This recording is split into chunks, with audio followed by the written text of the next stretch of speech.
Olá, 17 anos da Lei Maria da Penha, a violência doméstica e familiar contra as mulheres. O ciclo da violência, raiva, ameaças, agressões. E a violência é de toda a ordem, sexual, patrimonial, psicológica. O pedido de ajuda, o sentimento de culpa, o recomeço.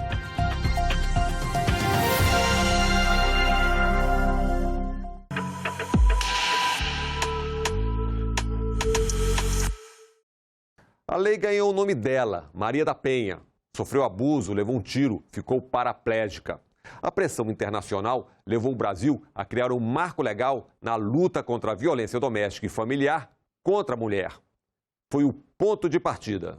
Em 1983, Maria da Penha Maia Fernandes foi agredida em casa pelo então marido, que a deixou paraplégica.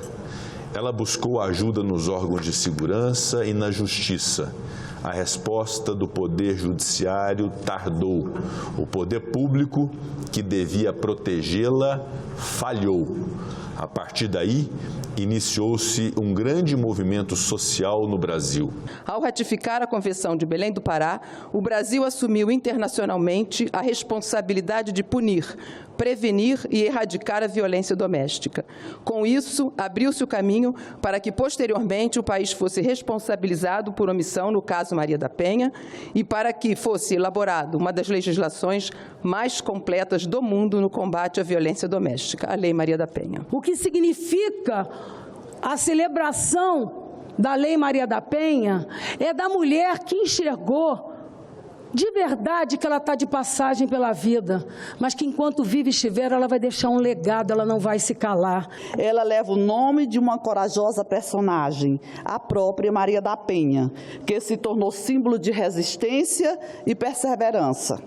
E que em seu exemplo inspira tantas outras figuras femininas a romperem com o ciclo de abusos. Quero aqui ressaltar a importância de ser uma cearense e de ter uma cearense que há 17 anos conseguiu realmente fazer com que o seu sofrimento, a sua dor se transformasse numa lei para amenizar a dor de tantas outras como nós, mulheres. Quando Maria da Penha revelou a sua história, o Brasil descobriu que aquele não era um caso isolado.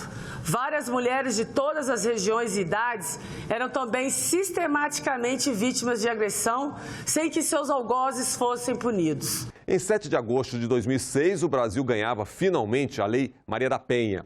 O objetivo? Coibir e prevenir a violência doméstica e familiar contra a mulher. E entre as formas de violência, nós vamos falar mais delas adiante, a física, psicológica, sexual. Sem esquecer, é claro, das violências patrimonial e moral. A Lei Maria da Penha não é apenas uma lei, é uma lei referência internacional. Para milhões de mulheres e meninas em todo o Brasil, a Lei Maria da Penha representa a diferença entre a vida e a morte. Para o Brasil, a sua adoção foi um marco histórico glorioso. São atos covardes, nojentos, de homens que praticam a coisificação da mulher.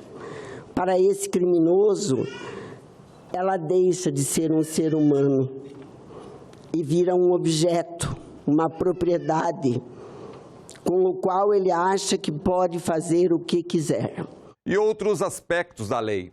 Em caso de risco de vida da mulher, afastamento imediato do agressor da residência. Em caso de prisão, sem liberdade provisória. O juiz também poderá suspender a posse de armas e determinar o comparecimento do agressor a programas de recuperação e reeducação. E se houver descumprimento dessas medidas protetivas de urgência, pena de 3 meses a 2 anos de prisão. Não é à toa que é considerada a 3ª melhor legislação do mundo, porque ela tem uma inteireza. ela fala da promoção, ela fala da proteção, ela fala da responsabilização, tira do crime de menor potencial ofensivo, e ela fala também da reparação de políticas públicas e da atenção e do atendimento ao próprio agressor. Porque se a gente pegar a lei, da forma que ela traz todos os seus artigos, existem vários artigos que falam exatamente na prevenção da violência contra nós mulheres. E a gente tem que efetivamente fazer essa lei, que é reconhecida mundialmente como a terceira lei mais eficiente em relação ao combate à violência doméstica familiar, sair do papel. Eu sempre digo que ao mesmo tempo que nós temos que comemorar ter uma das 3 leis mais importantes do mundo, mais perfeita do mundo, porque ela traz a questão do atendimento, ela traz a questão da prevenção, ela traz a questão do combate à impunidade, ela muda a estrutura do governo, a estrutura do Estado brasileiro para garantir o atendimento às mulheres em situação de violência. Tem a lei, temos outras leis que aperfeiçoam a Maria da Penha, mas a violência contra as mulheres não diminui. Nos depoimentos, os números dos ataques. Cada estado e sua história. De janeiro a junho de 2023, foram registrados 8.820 crimes de violência doméstica ou familiar na capital do país. Isso significa que, em média, quase 50 mulheres por dia foram vítimas de violência doméstica apenas aqui no Distrito Federal. Apenas no meu estado, Santa Catarina, no primeiro semestre deste ano, foram 30 vítimas de feminicídio. 30 pessoas que perderam a vida pelo fato de serem mulheres. 30 famílias dilaceradas, 30 crimes hediondos que deixaram filhos, pais, irmãos, amigos sem chão. Segundo dados do relatório de criminalidade da Secretaria de Segurança Pública do Piauí, entre 2015 e 2022, foram registradas 470 mortes violentas contra mulheres, 219 das quais classificadas como feminicídio. Em 2022, foram julgados 62 casos de feminicídio pelo Tribunal de Justiça do Estado, o maior número de julgamentos desse tipo de crime desde a criação da Lei 13.104 de 2015, que reconheceu o feminicídio como circunstância qualificadora do homicídio. Segundo o IPEA, cerca de 822 mil casos de estupro por ano, sendo mais que 80% das vítimas são mulheres. Isso significa, senadora Augusta, que a cada minuto 2 mulheres são estupradas. E o pior de tudo é que apenas 8% desses casos chega no conhecimento da polícia. E isso é chocante. Realmente, isso é muito chocante. E você conhece alguém que passou ou sofra com a violência doméstica? Parece que cada um de nós tem uma história para contar. Se não vítima, parente ou conhecido da vítima, ou mesmo testemunha da violência. Acompanhe. Eu tenho essa situação na minha casa. Eu vou contar a história de uma menininha chamada Camila. Ela, aos 8 anos de idade, a sua mãe decidiu que não queria mais viver com seu pai. E ela, um belo dia, o pai dela bateu na porta, ela morava agora com a avó e com a mãe, na porta da sua avó, e pediu para falar com a mãe.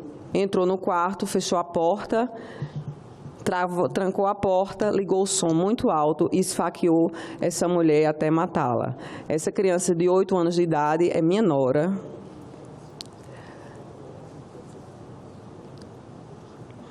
Que hoje é a vice-primeira-dama do governo do estado da Paraíba. Eu sofri violência doméstica desde pequena, porque eu sou filha de violência doméstica. Eu assisti os meus pais se degladiando. Meu pai era alcoólatra, tinha problemas mentais, não tinha emprego certo e agredia minha mãe e usava arma. Um combo terrível para uma criança assistir. Sofri uma violência sexual aos 12 anos de idade, quando eu trabalhava numa casa de família, num subúrbio do Rio de Janeiro. e uma sequência de outras violências que eu fui me deparando ao longo da minha vida, até os 54 anos de idade, quando eu sofri a própria violência doméstica e decidi mostrar minha cara para a sociedade brasileira. E hoje eu me sinto muito responsável por essa atitude, porque eu tive uma revitimização muito pesada e eu não desisti. Nenhuma mulher deve desistir de procurar os seus direitos. E eu tenho falado no Brasil e no mundo para mulheres brasileiras imigrantes e aqui no Brasil também. E como reconhecer quando algo diferente está acontecendo? O ciclo da violência. São 3 fases. Na primeira, aumento da tensão, acesso de raiva por coisas insignificantes. O agressor humilha a vítima, faz ameaças. Na fase 2, também conhecida como ato de violência, a tensão da fase anterior se transforma em violência verbal, física, psicológica, patrimonial ou moral. E na fase 3, temos a lua de mel. O agressor se mostra arrependido, a aparente calmaria. A mulher se sente confusa, culpada, iludida. A tensão volta e, com ela, as agressões da fase 1. No site do Instituto Maria da Penha, há um trabalho excelente, chamado Ciclo da Violência, que ajuda a identificar as 3 principais fases do ciclo da violência doméstica. Como tudo na vida, a agressão também acontece e depois dá sinais. E é muito importante que a gente saiba identificar. A Lei Maria da Penha foi precursora, mas a partir dela vieram outras iniciativas do parlamento. Na lei de licitações, por exemplo, a possibilidade de contratação de um percentual mínimo de mulheres vítimas de violência doméstica, ou o auxílio aluguel para essas mulheres em situação de vulnerabilidade e que precisam ser afastadas do lar. E o assassinato de mulheres, por serem mulheres, virou crime hediondo. O Código Penal foi alterado para permitir que os agressores fossem presos imediatamente após serem pegos em flagrante ou para garantir que fiquem presos enquanto o caso está sendo investigado. Até então, eles eram punidos apenas com penas alternativas. E não tem nem um mês que o Supremo decidiu finalmente botar fim nessa discussão. Ninguém pode matar uma mulher, ninguém pode matar uma mulher e dizer que é legítima defesa da honra. Vejam quanto tempo tem entre a lei fria e a prática. Que a gente tenha condições de contratar mulheres que são vítimas de violência, de acordo com uma lei aprovada por essa casa, usando um cadastro nacional de empregos, que a gente tenha ouvidorias eficientes com término desses processos, que as mulheres possam acompanhar, e é por isso que a gente tem trabalhado em união de esforços. E nós já falamos aqui os tipos de violência doméstica. Elas são muitas. O perigo mora em casa e tudo pode começar em uma perseguição. A violência psicológica, ela é uma violência que, conversando inclusive com vários delegados, ela é uma violência que a tipificação do crime ela é mais difícil de que possa acontecer. Mas é ela a grande violência que termina e culmina na violência física. E muitas vezes que não chega à violência física, mas ela derruba a mulher na sua estrutura moral, na sua estrutura emocional. E o que somos nós sem a nossa estrutura emocional? Muitas mulheres, quando são agredidas, assim como falou a deputada Soraya, muitas vezes elas se sentem envergonhadas. No entanto, quem deve sentir vergonha realmente é quem agride, quem fere. Nós propomos uma lei que dispõe de salas de acolhimento para exclusividade daquelas mulheres que foram violentadas. Então, são políticas públicas que vão fazer a diferença e que vai realmente poder tornar diferente, senadora Margarete, a vida dessas mulheres que são muitas vezes abusadas ou violentadas. Eu me sinto num lugar de privilégio, né, de poder estar aqui. Não sou vítima, né, tão vítima do sistema, porque toda mulher eu desafiaria assim hoje na sua trajetória de vida se não sofreu algum tipo de violência, seja física, seja psicológica, patrimonial. Eu digo assim, eu acho que ninguém consegue levantar a mão, infelizmente, porque todas nós, em algum momento da nossa vida, a gente sofreu algum tipo de violência. Sou autora, por exemplo, da lei que tipificou o crime de stalking. Eu fui vítima de stalking. Me diga qual é a mulher hoje, nos tempos de hoje, se não é fisicamente, nas redes, nós somos muito perseguidos. Então, por experiência própria, apresentei o projeto e nós tipificamos o crime de perseguição. Sim, temos todas essas violências e a dependência financeira também está nesse rol. A senadora aponta quando no exercício da profissão, a violência patrimonial. Elas chegam para o início do processo judicial sem dinheiro, sem condições de nos pagar como advogadas. E o interessante foi que eu identifiquei e protocolei esse projeto de lei para que a pessoa que na partilha de bens, geralmente é o homem, que sonegar bens, que ela perca esse bem. Isso existe nas sucessões e se chama a pena de sonegados, quando você sonega um bem na separação. E esse tipo de violência ocorre muito em relação às mulheres. Quando eu cheguei aqui, foi um dos primeiros projetos de lei que eu protocolei, é o 2452 de 2019, sobre a fraude na partilha de bens. Recursos para apoiar, manter, ajudar as mulheres na luta contra a violência doméstica e familiar. E é aí que o destino das verbas do orçamento se torna essencial. No que diz respeito à oportunidade que nós estamos tendo hoje no Congresso Nacional, pois não só como líder da bancada feminina, estou também na presidência da Comissão Mista de Orçamento do Congresso Nacional. E com essa possibilidade, nós já pedimos uma audiência pública que vamos tratar da questão do orçamento e mulheres. Se a gente olhar para o orçamento desse país, lá na rubrica, senadora Leila, sabe quanto está previsto de orçamento de aplicação desses recursos que a ministra Cida estava reclamando? Pasmem, 320 bilhões. Então, nós estamos nadando de braçada, de tanto recurso. Mas, senadora Daniela, já falei isso com a ministra Simone Tebet, se a gente pegar esse número, tirar lá Bolsa Família, porque não é política da mulher, é política da família, se tirar o BPC, que não é política da mulher, é política da família, pasmem, sabe quanto sobra no orçamento, senadora Daniela?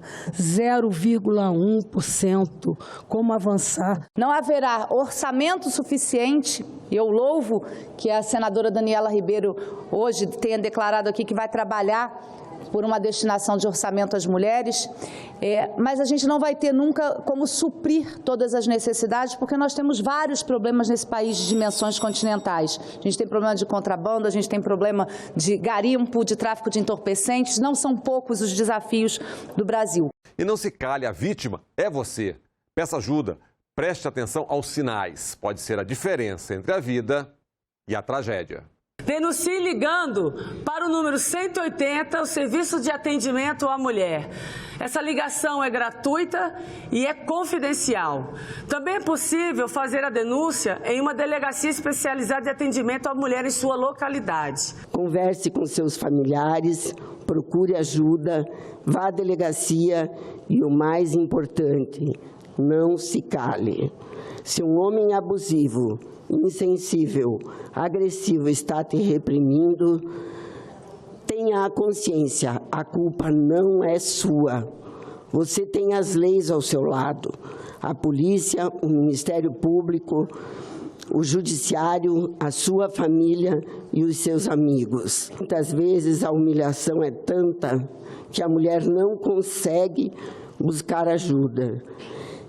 E mesmo nessa situação, precisa ficar muito claro, a culpa não é sua. Nunca foi, não é e jamais será da vítima. Falamos de recursos no presente, agora vamos de educação, hoje e para o futuro. A discussão sobre a violência doméstica tem que passar por uma mudança de cultura. Não basta a lei e seus aprimoramentos. São necessários também investimentos em conscientização, educação e ações integradas entre os diferentes setores da sociedade. É imprescindível a promoção de uma cultura de respeito e igualdade de gênero. Nós vivemos no país um outro desafio, o desafio de fazer com que o ódio contra as mulheres, de fato, ele diminua. Nós precisamos ir na raiz do problema.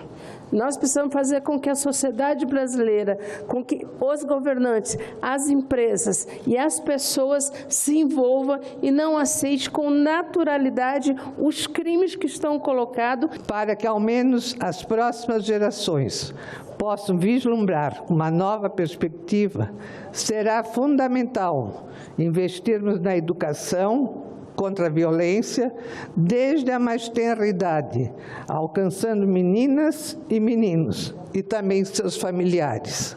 Hoje, aqui em Brasília, a Universidade de Brasília participa de um projeto que se chama Maria da Penha Vai à Escola, em parceria com o Tribunal de Justiça do Distrito Federal e outras instituições. É um projeto de formação para as nossas crianças e nós temos convicção de que apenas a educação vai fazer com que a sociedade mude essa situação. Sem a educação, sem nós termos as crianças, as meninas e os meninos bem formados, bem orientados, nós não vamos conseguir mudar essa situação dramática. E quem não quer fazer essa discussão dentro das escolas é porque acham que tem vidas que não importam. E a gente diz, a vida das mulheres importam sim, e que nós não queremos nenhuma a menos, porque as mulheres, e assim concluo, carregam na sua história muita coragem. E ninguém melhor para falar sobre os impactos de uma lei que a ministra das Mulheres. Ela bate palmas para a lei, mas não fecha os olhos para a realidade. Para um país de dimensões continentais como o nosso, proteger todas as mulheres exige mais, muito mais. 17 anos nós nos deparamos, senadora, que ela não está sendo implantada no Brasil. Essa é a grande realidade que nós temos que discutir aqui. Nós temos uma lei perfeita que institui juizados especializados de atendimento às mulheres, mas nós não chegamos a 200, a 150 juizados de violência contra as mulheres num país com 5.600 municípios. Nós não temos delegacia especializada na maioria dos municípios. Nós temos cerca de 500 delegacias especializadas de atendimento à mulher no nosso país. Nós temos 60 casas-abrigo. Nós temos 129 centros de referência para atender as mulheres em situação de violência. Nós temos 12 casas da mulher brasileira. Esta é a realidade que nós encontramos e que nós estamos no Brasil. Então, se de um lado nós precisamos comemorar uma lei que tem salvado vidas, porque a medida protetiva de urgência, eu quero dizer aqui e reafirmar que ela salva vidas, são mais de 390 mil medidas protetivas de urgências deferidas nesse país, e ela salva a vida. Não é suficiente. Não é suficiente. É claro que a Lei Maria da Penha precisa ser aperfeiçoada, como falou a ministra Cida, ser inclusive melhor implementada. Mas, simbolicamente, ela é o ponto primeiro que reconhece a mulher como um ser de direitos, pela sua condição de mulher. Mulheres no parlamento, mulheres nos espaços de decisão. Filhas agredidas, filhos agressores. Mulheres livres. Mais mulheres no parlamento, mais matérias de direitos humanos são votadas. Quando se vê uma mulher num conselho diretor, numa empresa, em órgão de decisão, olha a produtividade e a humanidade que aparece. Se a gente olhar para os países que têm menos desigualdade social, pode ver a estatística, tem mais mulheres em espaço de decisão. Reafirmo aqui o meu mais profundo compromisso de apoiar as pautas femininas e, principalmente, todas as medidas que promovam o combate à violência contra a mulher, que se revela uma chaga ainda muito frequente e comum no Brasil de hoje. E isso precisa ser repelido, combatido e extirpado de uma vez por todas da sociedade brasileira. Nós precisamos fazer com que as pessoas não se calem. Nós precisamos fazer com que o Brasil não aceite, não pode ser natural, não pode ser normal, não pode ser silenciado que as mulheres morram, que seus filhos sejam estuprados e sejam assassinados apenas por ódio. Esse não é o país do ódio. Nós precisamos recuperar um país que respeite as pessoas. Nós precisamos recuperar um país que valorize a vida. A sociedade precisa acreditar que ela é responsável pela violência de gênero, pela violência doméstica, pelo racismo, por todas as violações que os seres humanos sofrem. Nós precisamos nos colocar para poder ajudar as pessoas que necessitam. É nosso papel como sociedade civil, porque nós somos mães de meninas, que podem ser as meninas que são mortas por feminicídio, e os nossos filhos podem ser os agressores. Então a gente precisa realmente abrir os olhos, os ouvidos, os braços, o coração e contribuir para a sociedade ser de fato mais justa e igualitária. É isso. Palavras de quem está na luta diária contra todas as formas de violência, principalmente a violência doméstica, na busca por uma sociedade justa e igualitária. O Em Discussão fica por aqui. Até o nosso próximo programa.